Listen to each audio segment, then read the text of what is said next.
Alhamdulillahi Rabbil Alamin. Nahmaduhu wa nasta'inuhu wa nastaghfiruh wa na'udzu billahi min sururi anfusina wa min sayyiati a'malina. Man yahdihillahu fala mudilla lahu wa man yudlilhu falan tajida lahu waliyyan mursyida. Ashhadu an la ilaha illallah wahdahu la syarika lah wa ashhadu anna Muhammadan abduhu wa rasuluhu la nabiyya ba'dah. Allahumma salli wa sallim ala sayyidina Muhammad wa ala alihi wa ashabihi wa man tabi'ahum bi ihsani ila yaumiddin. فقال الله تعالى في القرآن الكريم: أعوذ بالله من الشيطان الرجيم بسم الله الرحمن الرحيم يا أيها الذين آمنوا اتقوا الله حق تقاته ولا تموتن إلا وأنتم مسلمون فيا أيها الحاضرون أوصيكم ونفسي بتقوى الله فقد فاز المتقون. Kaum muslimin sidang jemaah Jumat rahimakumullah, marilah kita selalu memperbanyak bersyukur kepada Allah Subhanahu wa taala, karena sesungguhnya Allah senantiasa melimpahkan rahmat-Nya kepada kita semua.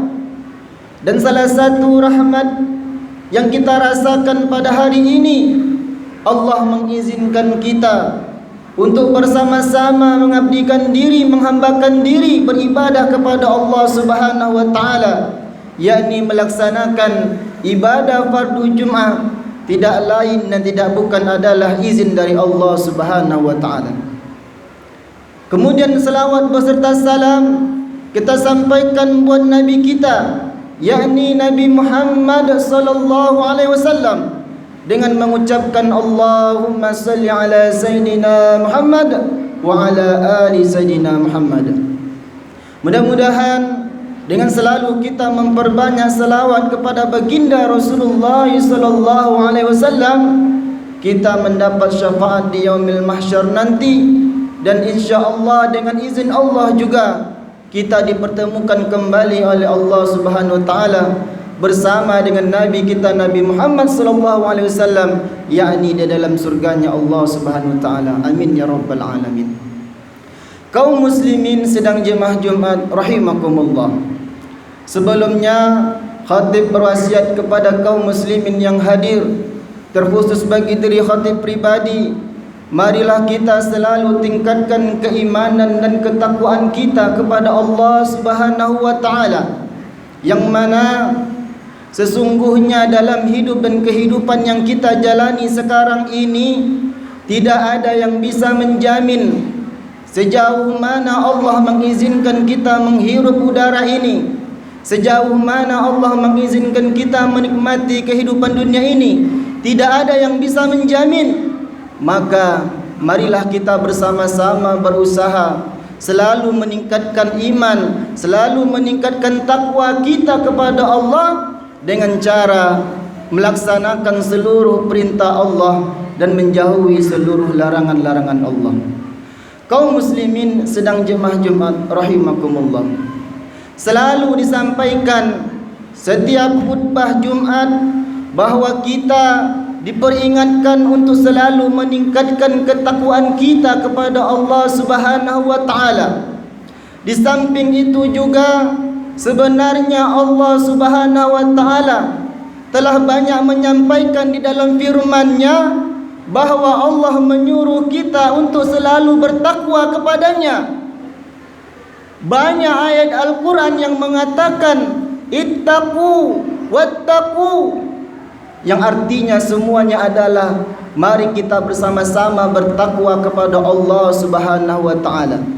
Allah memerintahkan kita bertakwa kepadanya bukan untungnya untuk Allah, tetapi Allah memerintahkan kita bertakwa kepadanya.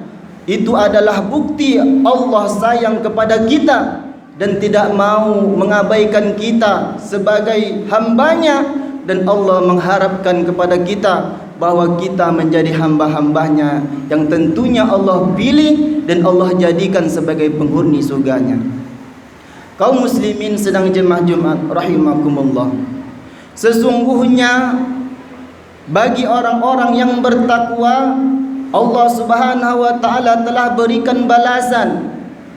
Dan Allah sampaikan juga kenapa selalu diperintahkan untuk bertakwa. Ternyata Allah sampaikan salah satunya di dalam firman-Nya yang Allah katakan, A'udzubillahi minasyaitonir rajim wa uzlifatil jannatu lil muttaqin. Apa kata Allah? Surga itu aku dekatkan, kata Allah, surga itu lil muttaqin, kepada orang-orang yang bertakwa. Allah sampaikan bahwa orang yang bertakwa Allah akan dekatkan surganya. Allah akan berikan surganya kepada orang-orang yang bertakwa. Dan ternyata Allah ada maksud kenapa Allah menyuruh dan memerintahkan kita untuk bertakwa kepadanya. Salah satunya adalah bisa kita pelajari apa yang disebut dengan munasabah ayat, yang mana Allah ada maksud dari ayat sebelumnya. Kalau kita melihat dari ayat sebelumnya atau dua ayat sebelumnya, Allah katakan yauma la yanfa'u malu wala banun illa man atallaha biqalbin salim, bahwa sesungguhnya kita di hari pembalasan nanti akan Allah berikan bagi orang-orang yang bertakwa itu, Allah jadikan surga untuknya. Tetapi bagaimana dengan orang-orang yang bertakwa itu bisa mencapai yang diinginkan oleh Allah? Maka kata Allah bahwa di hari akhirat nanti yauma la yanfa'u malu wala banun, artinya apa? Tidak ada manfaat bagi kita di akhirat nanti. Apa itu? Anak-anak kita, apalagi harta-harta yang kita kumpulkan, bahwa mereka tidak ada manfaatnya di akhirat nanti, illa man atallaha biqalbin salim. Kata Allah, yang bermanfaat itu adalah orang yang datang kepada Allah, orang yang taat kepada Allah dengan hati yang bersih, dengan hati yang tenang, yang selalu menyerahkan diri kepada Allah Subhanahu wa taala. Kaum muslimin sedang jemaah Jumat rahimakumullah, ini menjadi pembelajaran bagi kita bersama. Mari kita selalu dekatkan hati kita kepada Allah. Mari kita selalu dekatkan hati kita untuk beribadah untuk Allah. Kalaulah kita tahu ada perintah dari Allah, maka kita segera untuk melaksanakannya. Dan kalaulah kita tahu bahwa ada larangan dari Allah, maka berusaha kita untuk tidak melaksanakannya, bahkan kita menjauhinya. Kaum muslimin sedang jemaah Jumat rahimakumullah, inilah salah satu maksud dan tujuan kenapa selalu diingatkan untuk kita selalu bertakwa kepada Allah Subhanahu wa taala, agar sesungguhnya tujuan yang ingin kita capai bersama, bahwa Allah akan memasukkan kita di dalam surganya, bisa kita capai bersama, tentunya dengan harapan kita di akhirat nanti apapun yang kita lakukan dalam kehidupan ini diterima oleh Allah Subhanahu wa taala, dan apapun ibadah yang kita lakukan sekarang ini diijabah oleh Allah Subhanahu wa taala dan dijadikan pahala dan balasan tentunya di akhirat nanti adalah surganya Allah Subhanahu wa taala. Amin amin ya rabbal alamin. Barakallahu li wa lakum fil Qur'anil Karim wa nafani wa iyyakum bima fihi minal ayati wazikril hakim. Aqulu qawli hadza wastaghfiruh innahu wal ghafurur rahim.